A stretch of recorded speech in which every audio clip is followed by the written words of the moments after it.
Use of nuclear reactor में आप देखिए बहुत सारे यूज हैं। पहला यूज तो यही है, it is use to produce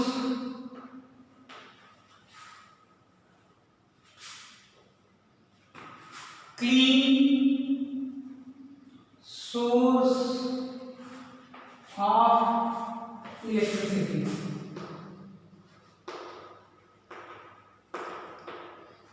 दूसरा देखो, न्यूक्लियर रिएक्टर का यूज जो है ना, हम कुछ आइसोटोप्स को बनाने के लिए भी यूज करते हैं, जिनका यूज जो है हम जनरली कैंसर के इलाज के लिए करते हैं।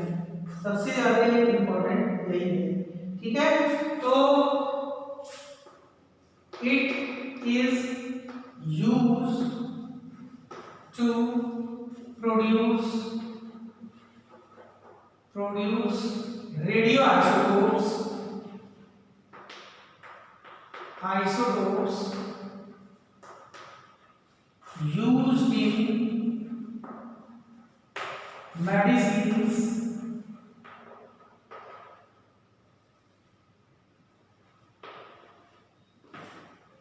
and to cure cancer। तीसरा यूज जो है,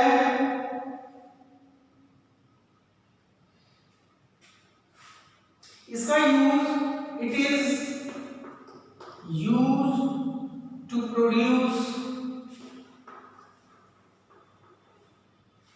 आर्टिफिशियल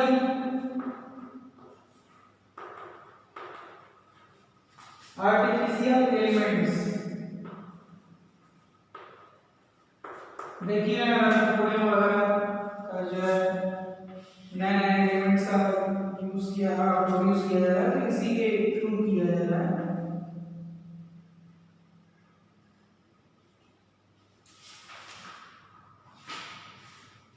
चौथा, it is use to produce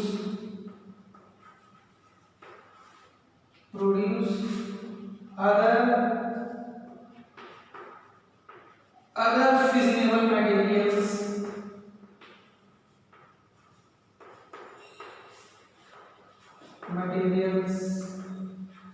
like plutonium का भी यूज आजकल कर रहे हैं, ठीक है ना। तो ये बहुत सारे यूजेस हैं जिसके बारे में आप पढ़ते जानते रहिएगा, ठीक है। अब हम आगे की तरफ बढ़ेंगे और न्यूक्लियर एनर्जी के बाद अब हम न्यूक्लियर एनर्जी यानी न्यूक्लियर फिजिक्स फ्यूजन के बारे में हम यहाँ तक खत्म करते हैं। आगे हम न्यूक्लियर फ्यूजन के बारे में बात करेंगे। आप जान भी रहे हैं बहुत कुछ। Nuclear fusion,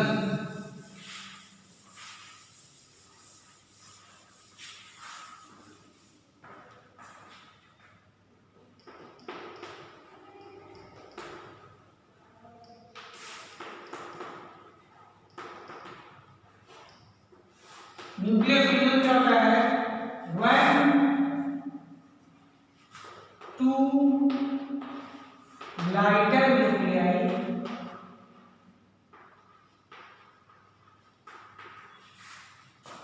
combine to form heavier nucleus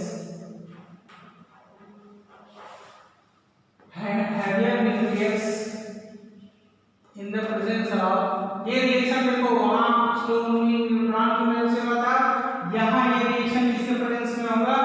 in the presence of high temperature,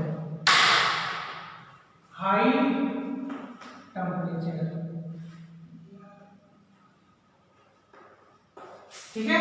और इसमें भी बहुत सारी एनर्जी इमिशन ऑफ एनर्जी। तो इसमें वही पॉपुलर जो आपके एग्जांपल्स हैं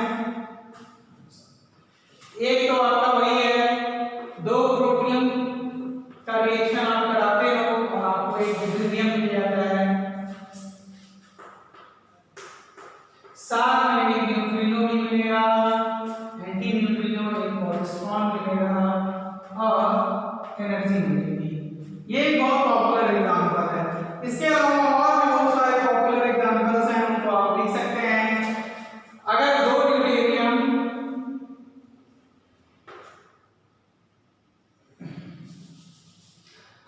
ड्यूटेरियम का रिएक्शन जो है, एक ड्यूटेरियम, अगर हम एक ड्यूटेरियम और एक प्रोटियम का रिएक्शन कराएं, एक ड्यूटेरियम और एक प्रोटियम का रिएक्शन कराएं, तो हमको क्या मिलेगा? यहाँ पे एक ड्यूटेरियम और एक ट्रिटियम का रिएक्शन कराने पे हमें हीलियम 3 मिलेगा। हीलियम 3 और गामा में मिलेगा हीलियम 3 और गामा भी मिलेगा विद एनर्जी, तो ये न्यूक्लियर फिजन के बहुत सारे और भी एग्जांपल्स हैं। आप क्या करिए, दो ड्यूटेरियम ले लीजिए,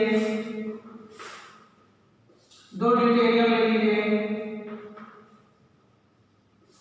दो ड्यूटेरियम का रिएक्शन आप कराइए, तो आपको यहाँ पे हीलियम 4 मिलेगा। ठीक है, दो ड्यूटेरियम का अगर आप रिएक्शन कराते हैं तो हमें हीलियम 4 मिलेगा। तो इस तरह के रिएक्शन आपको मिल जाएंगे।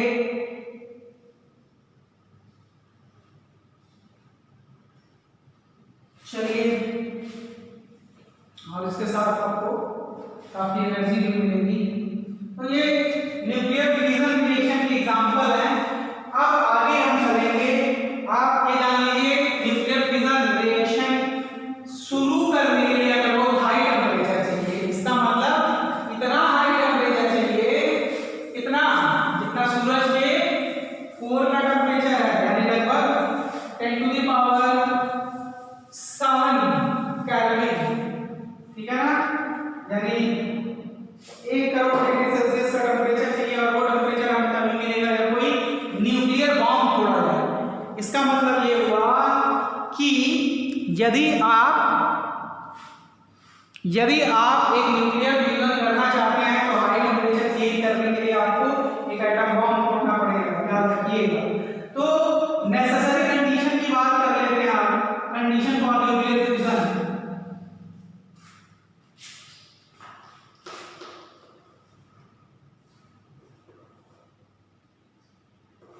Necessary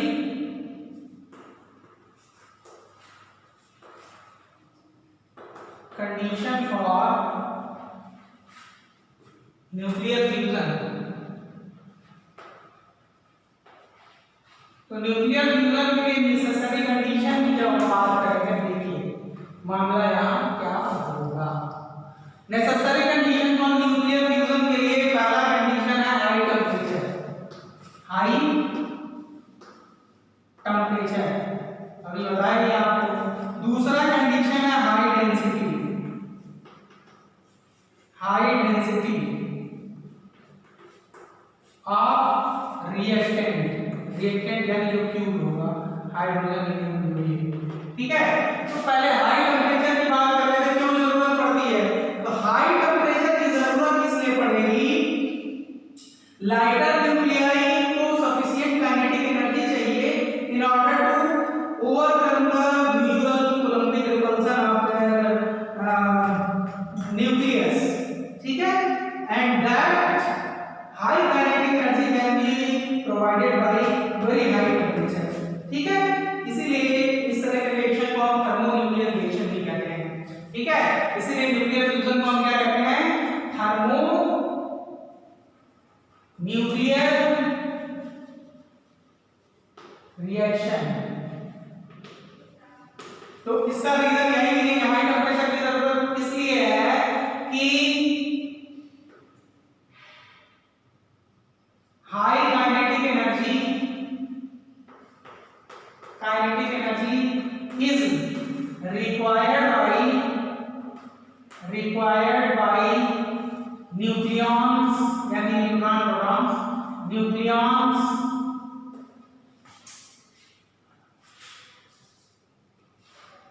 for overcoming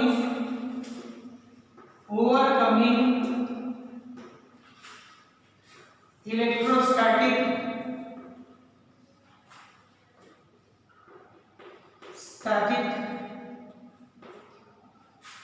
repulsion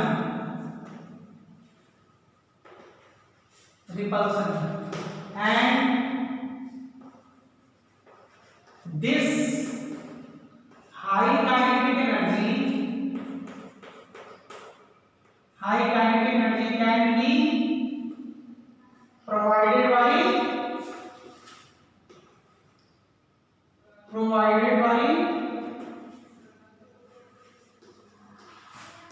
heat, ठीक है।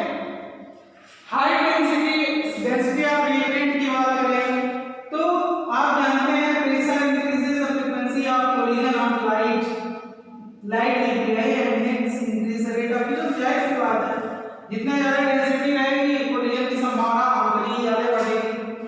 ग्रेटर डेंसिटी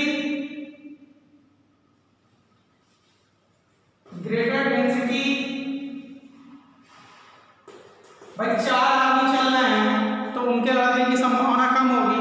100 आदमी चल रहा है कि रूम में तो उनके लड़ने की संभावना ज्यादा है ना, वही चीज है। हाई डेंसिटी आप देखें, greater density leads to greater chance of collision, hence easy fusion। तो ये जो नेसेसरी कंडीशन है फॉर न्यूक्लियर फ्यूजन। अब आगे की बात करते हैं।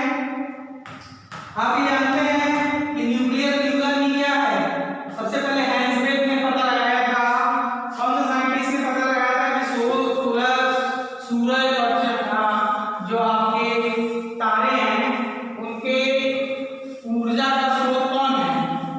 न्यूक्लियर फ्यूजन है। तो हैंसबेक जर्मन साइंटिस्ट थे, उन्होंने सबसे पहले पता लगाया था। वेरी इंपॉर्टेंट करके लिख लीजिएगा कि source of energy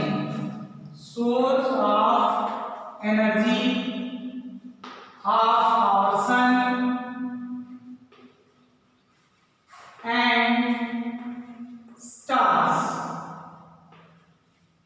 is nuclear fusion है जी। तो न्यूक्लियर फ्यूजन ही क्या है? सूरज और बाकी जो तारे हैं उनके ऊर्जा का स्रोत है। ये बहुत इंपॉर्टेंट था, ये आपको जानना चाहिए। अब जो सन है ना, सन के एनर्जी का स्रोत क्या क्या है? प्रोटॉन साइकिल है और कार्बन नाइट्रोजन साइकिल है। ये हमें जानना है।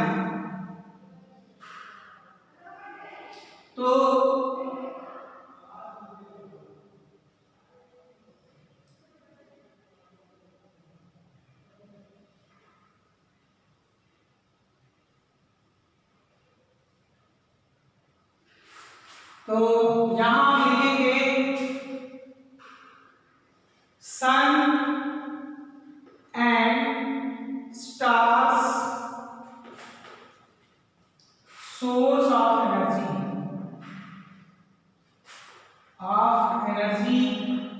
वो है प्रोटॉन साइकिल और carbon nitrogen cycle. Proton cycle देखो है हमारे कोर्स में। पहला क्या है?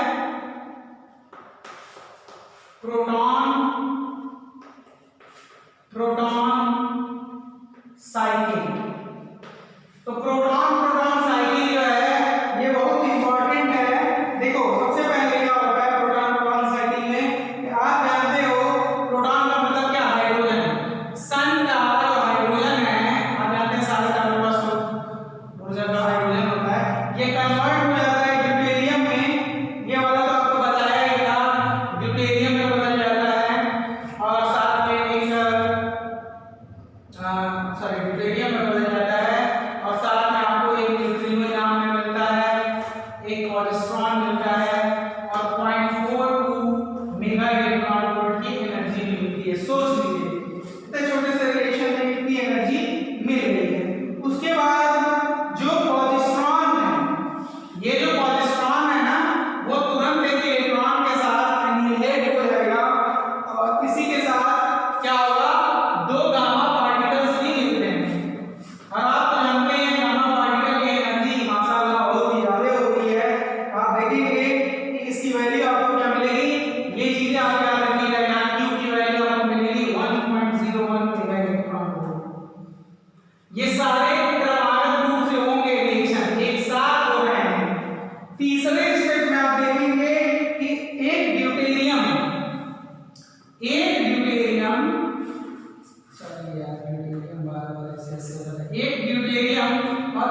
बदले में क्या बनाएंगे, हीलियम 3 और साथ में गामा पार्टिकल का इमिशन होगा। यहाँ जो एनर्जी रिलीज होगी, क्योंकि गामा पार्टिकल जो है यहाँ पे रिलीज हो रहा है, तो जाहिर सी आप जानते हैं गामा जहाँ पे रिलीज हो रहा है एनर्जी बहुत ज्यादा होगी। ये एनर्जी पिछले वालों की 5.49 मेगा इलेक्ट्रॉन वोल्ट होगा। ठीक है, ये है थर्ड स्टेट। अब देखो फोर्थ स्टेट में हमारा मामला ये था ना, जो भी था हीलियम हमको साथ ले आना है। तो अब एक हीलियम ये यही रिएक्शन हम दो बार करेंगे, क्योंकि ये पूरा तीनों स्टेप से ना ये हीलियम आया है, तो ये ट्वाइस बार हमको लेना है। तो हीलियम 3 इतने रिएक्शन से प्रोड्यूस हुआ है, इसी के साथ एक और हीलियम 3 हम लेंगे और देखेंगे हीलियम 3 और हीलियम 3 जब आपस में रिएक्शन करते हैं तो हमको हीलियम 4 मिलता है, हीलियम 4 मिलता है और यहाँ पे 2 मॉलिक्यूल मिलेंगे हीलियम 4 के। ये चीज याद रखिएगा। इसमें जो मैंने आपको बताया, आप देखिए कि स्टेप 1 में प्रोटियम जो कि प्राइमरी सोर्स है सभी सन और स्टार का, आपस में कंबाइन करते हैं, एक ड्यूटेरियम बनता है, एक एंटी न्यूट्रिनो, एक प्रोजेस्टेरॉन, और बहुत कम एनर्जी निकलती है। लेकिन जब एक प्रोजेस्टेरॉन और एक इलेक्ट्रॉन एनिमेट होते हैं और 2 गामा पार्टिकल प्रोड्यूस होते हैं, तो उसके साथ हाई एनर्जी प्रोड्यूस होती है। फिर जो ड्यूटेरियम यहाँ हमारे साथ प्रोड्यूस हुआ था वो किसके साथ रिएक्ट किया, प्रोटियम के साथ, और क्या बन गया यहाँ पे हीलियम 3, उसके साथ गामा। अब ये हीलियम 3 का ही खेल था, यानी यही पूरा रिएक्शन हम दूना करेंगे, तो एक हीलियम 3 प्लस एक हीलियम 3 रिएक्शन करके एक 2 हीलियम 4 बनाएगा और 2 हीलियम 4 के साथ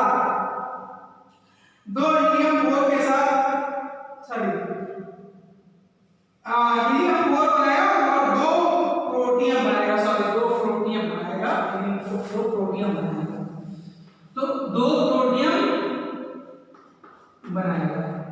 ठीक है, अब हीलियम के साथ रिएक्शन हो रहा है, तो ये इसके साथ काफी भारी मात्रा में एनर्जी प्रोड्यूस करेगा और ये वैल्यू हो जाएगी आपकी 12.86 मेगा इलेक्ट्रॉन वोल्ट। तो ये फोर्थ स्टेप है। अब यहां जो चीज ध्यान देनी है वो ये देनी है कि ये सारे रिएक्शन जो आपके हुए हैं उसमें पहले, दूसरे, तीसरे, first, second and third these reaction, ये क्या होना चाहिए, शुड ऑकर ट्वाइस होंगे ना, तभी ना 2 बार आपको हीलियम मिलेगा। ठीक है, ये 2 बार आपके होने चाहिए। अब इसका रिजल्टेंट अगर हम लिखें तो देखिए क्या होगा, इन चारों रिएक्शन का हम रिजल्टेंट यदि लिखें तो देखिए क्या होगा।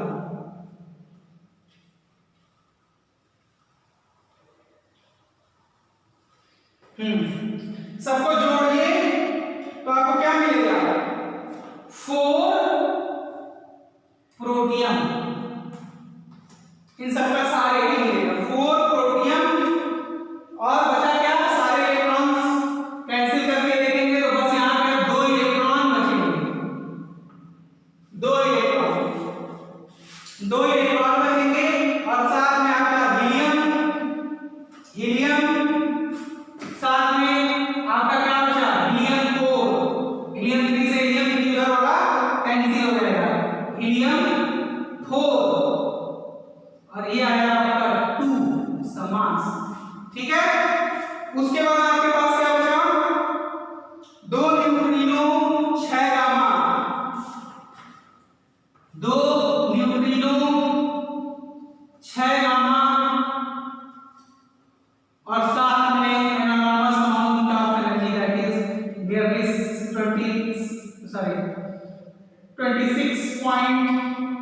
26.7 मेगा इलेक्ट्रॉन वोल्ट। देखिए अगर आपके सारे स्टेप्स नहीं आ रहे हैं प्रोटॉन साइक्लिंग के, तो ये जो लास्ट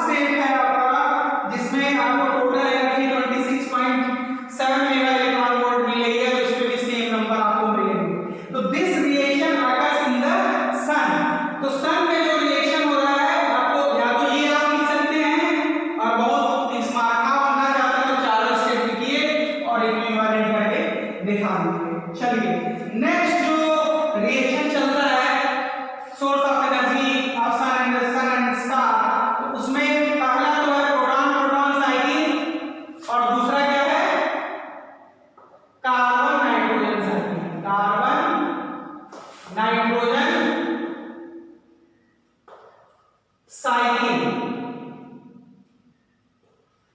तो कार्बन नाइट्रोजन साइकिल जब हम पढ़ेंगे बहुत विस्तार से नहीं पढ़ेंगे, इतना ज्यादा विस्तार से नहीं है, हम सीधे डायरेक्ट जो है फाइनल रिजल्ट पे चले जाएंगे।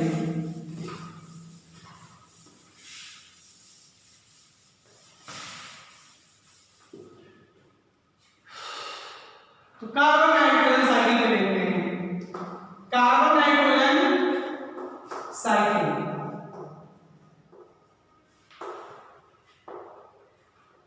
कार्बन नाइट्रोजन साइकिल देखो वैसे तो ये भी 4-5 स्टेप में होता है, लेकिन हमें वहां तक नहीं जाना है। कार्बन नाइट्रोजन साइकिल के बारे में जो मुझे बताना है आपको वो फाइनली ये है ओवरऑल रिएक्शन। एक हाइड्रोजन जो है वो कार्बन के साथ मिलेगा और क्या कमाल करेगा, देखिए वो हीलियम में कन्वर्ट होगा, कार्बन में कन्वर्ट होगा,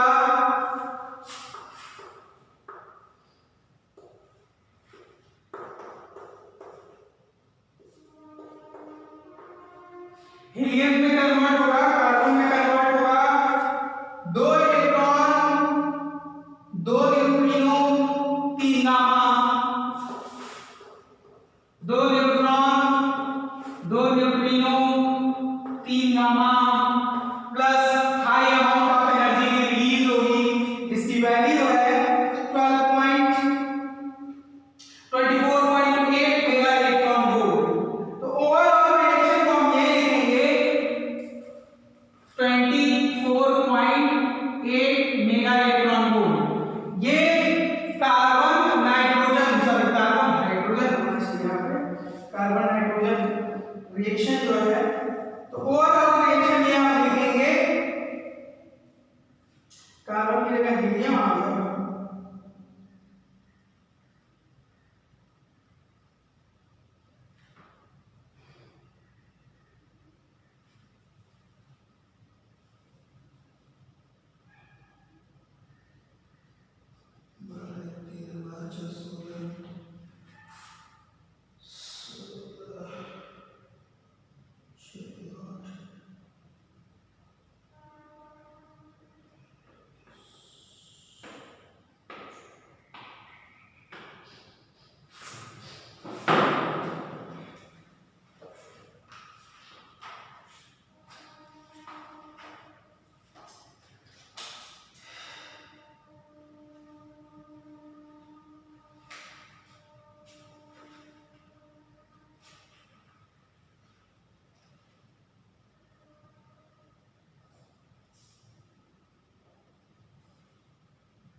ये वैसे कोई खास इंपॉर्टेंट नहीं, carbon nitrogen cycle most important जो था पहला ही था।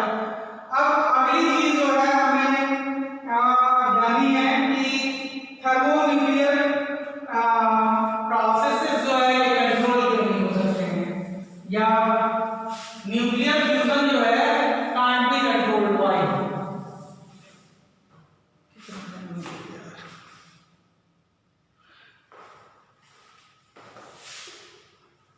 Why fusion reaction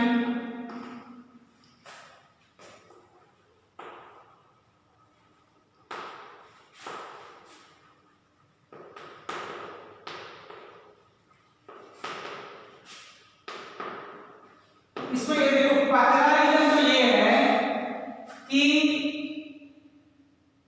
no container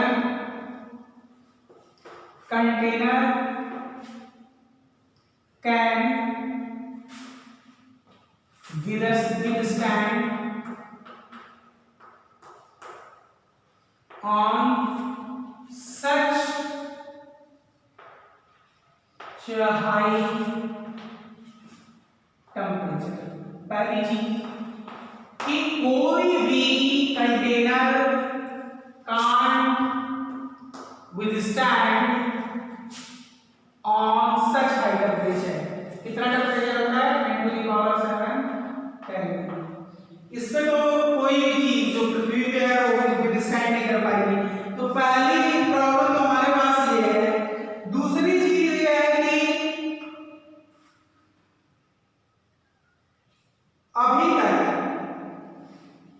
अभी तक सेकंड ये है कि still we are not able to devise anything which can distribute such high energy to different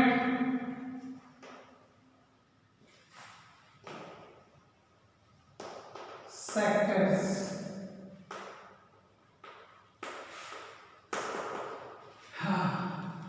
लेकिन एक चीज मैं आपको बता दूं, टोकामैक के बारे में पढ़ लीजिएगा। Tokamak is an electromagnetic device which is used to confine the plasma, यानी जो मेल्ट बनता है न्यूक्लियर फ्यूजन के दौरान उसे कंफाइन करने के लिए हमने टोकामैक का इजाद किया है। टोकामैक के बारे में आप पढ़ लीजिएगा, ये आपके लिए HW है। और ITER के बारे में पढ़ लीजिएगा। ये एक इंटरनेशनल प्रोजेक्ट है जो थर्मोन्यूक्लियर एनर्जी को यानी न्यूक्लियर फ्यूजन को जो है कंट्रोल तरीके से एनर्जी प्रोड्यूस करने के लिए काम कर रहा है। ITER की फोटो जो है आपके NCERT के बुक के पीछे बनी हुई है, ये देख लीजिएगा, इसको अच्छे से पढ़ लीजिएगा, ये आपका होमवर्क है। ठीक है, चलिए अब हम आगे की तरफ चलते हैं और जो कि हमारा लास्ट टॉपिक होगा, बहुत ही पॉपुलर वैसे तो आप जान ही चुके हैं। एक तो difference between nuclear fission and fusion. पहला डिफरेंस हम निकालेंगे किसके बीच,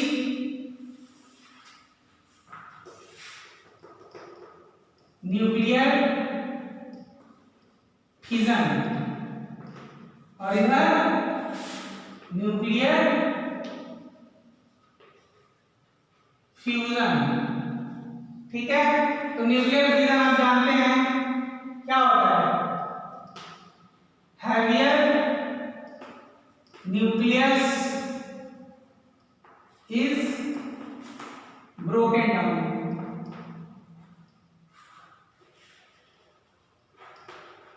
इसमें क्या होता है, टू लाइटर एलिमेंट्स कंबाइन। दूसरा, it starts with slow moving projectiles. Slow moving, चलो हम इलेक्ट्रॉन के लिए देते हैं, स्लो मूविंग इलेक्ट्रॉन। और ये कैसे शुरू होता है, it starts with high temperature.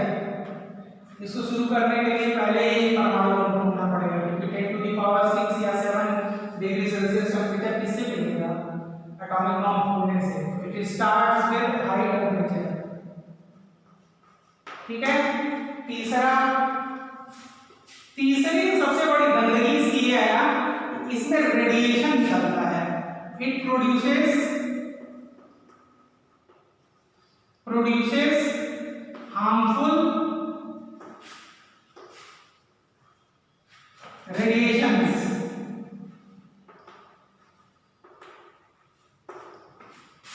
ये नहीं, इट डजंट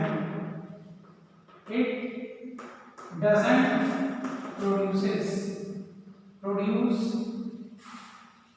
हार्मफुल रेडिएशन। फिर चौथा, it can be control to produce electricity.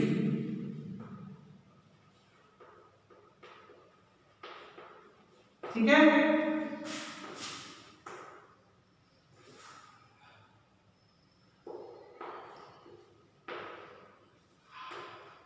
इसमें क्या लिखेंगे, it can't be controlled.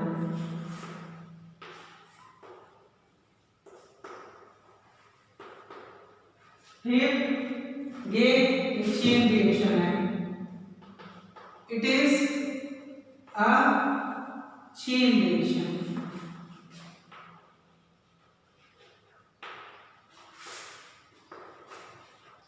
It isn't,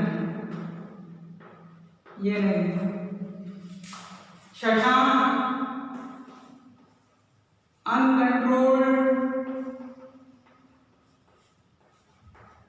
fission reaction gives क्या देगा, एटम बम।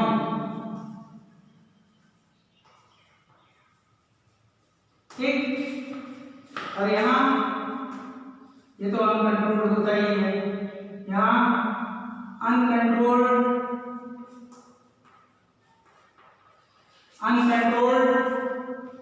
फ्यूजन रिएक्शन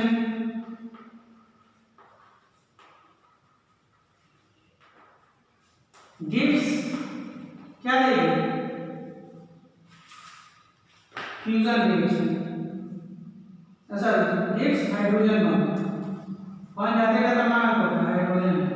इसको चलाने के लिए पहले क्या चलाना पड़ेगा, हाइड्रोजन बम।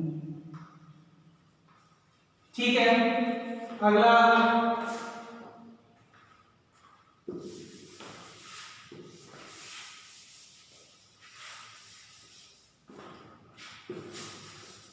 छठा देखिए,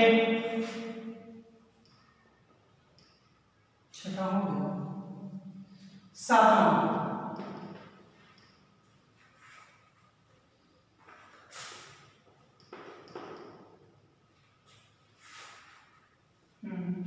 इलेक्ट्रिसिटी वाला तो लिखवा दिए थे, ये सारी चीजें हो गई। फिर हाइड्रोजन,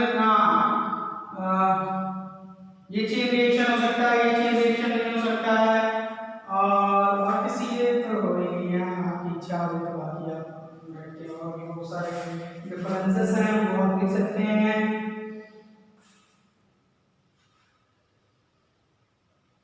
हाँ, एक चीज बहुत इंपॉर्टेंट ये है, देखो एनर्जी, ये ध्यान से सुनना, एनर्जी रिलीज पर, ये बहुत वेरी इंपॉर्टेंट है, कई तो परीक्षा में पूछता है। एनर्जी रिलीज पर फिजन की बात मैं कर रहा हूं, एक फिजन पर फिजन इज मोर देन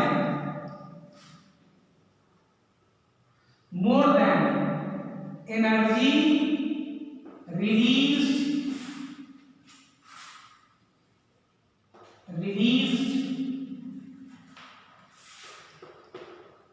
पर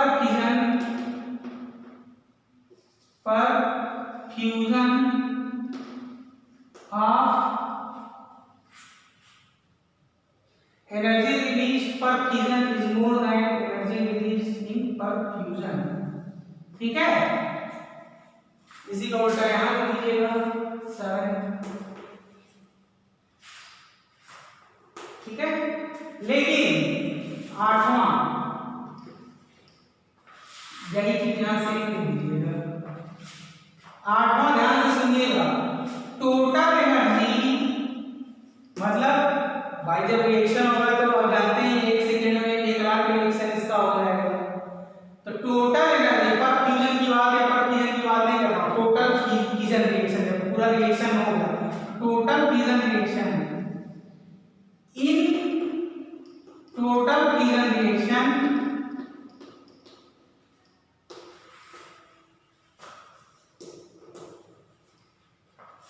energy is less than total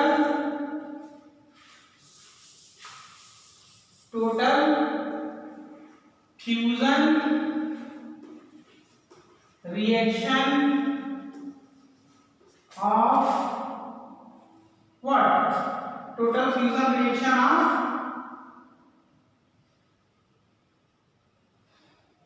fusion reaction less than total fusion reaction.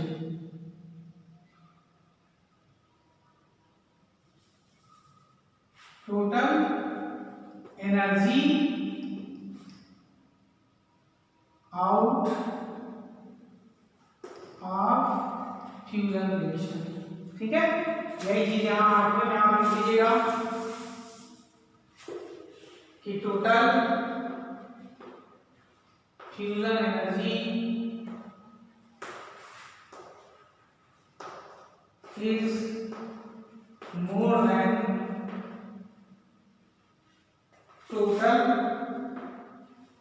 fission energy। यही समझने की बात है, टोटल फ्यूजन एनर्जी जो होती है वो ज्यादा होती है टोटल फिजन एनर्जी से, लेकिन पर फिजन एनर्जी से ज्यादा होती है।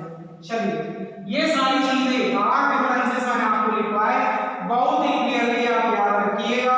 अंतिम जो टॉपिक है इसका वो ये है कि कभी-कभी ये आ जाता है कि differentiate between chain reaction and unchain reaction, तो इसके बारे में भी देख लेते हैं। Differentiate between chain reaction and unchain reaction, कभी-कभी ये आ जाता है एग्जाम में, तो इसको भी देख लेते हैं जब इतना सब कुछ देख ही चुके हैं।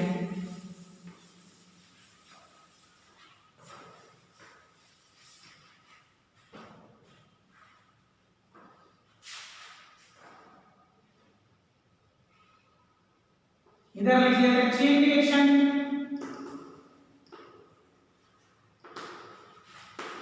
यहां अनचेन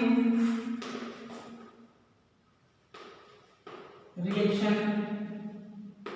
पहला डिफरेंस तो इनका डिफिनीशन ही हो जाएगा, डिफिनीशन आपको क्या लिखवाया था चेन रिएक्शन में, इन चेन रिएक्शन लिखा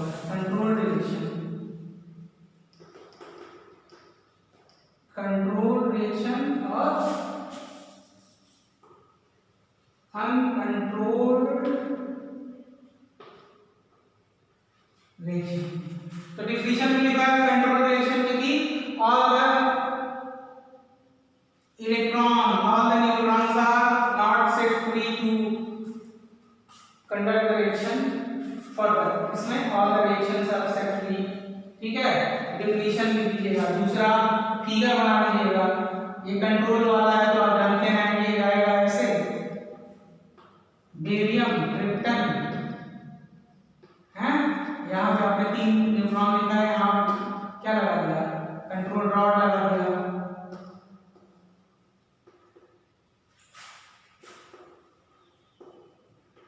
आगे एक इलेक्ट्रॉन जाएगा, फिर एक से लड़ेगा, फिर बेरियम क्रिप्टन, ठीक है, 3 न्यूट्रॉन आगे जाएगा, इसमें से एक ही आगे आ पाएगा, फिर लगा दिया कंट्रोल रॉड, एक ही आगे जा पाएगा, ठीक है, ये दूसरा डिफरेंस हो गया। तीसरा control amount of energy is produce, control amount of energy is produced। चौथा, it is used for making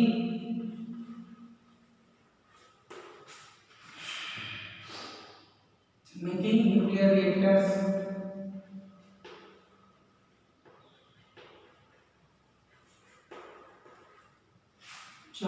पांचवा,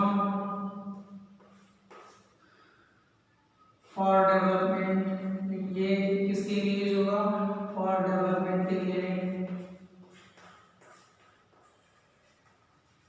अब डिफरेंस देख लीजिए आगे, इसकी डेफिनेशन आप जानते हैं। All the neutron produce during the reaction set free for further reaction. दूसरा डेफिनेशन आप खुद लिख लीजिएगा, लिखवाया है। दूसरे में आप जानते हैं ये आपका यूरेनियम है, यूरेनियम है, ये न्यूट्रॉन आया, इसको तोड़ा बेरियम, ये क्रिप्टन है। 3 न्यूट्रॉन, तीनों को फ्री छोड़ दिया आगे, ये जाके लगा इससे लगा, इससे लगा, है ना। यूरेनियम, यूरेनियम के लिए आगे 3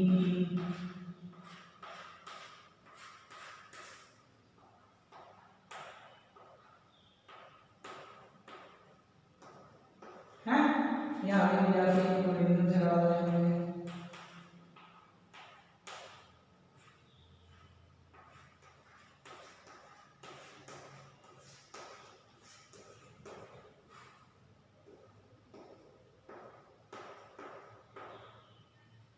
ठीक है, और आगे इस तरह बढ़ता जाएगा। तो यह कंट्रोल रिएक्शन हो जाएगा। यहाँ पर बना लीजिएगा, ठीक है। अभी यह कंट्रोल रिएक्शन है। आगे की तरफ दिखा दीजिएगा।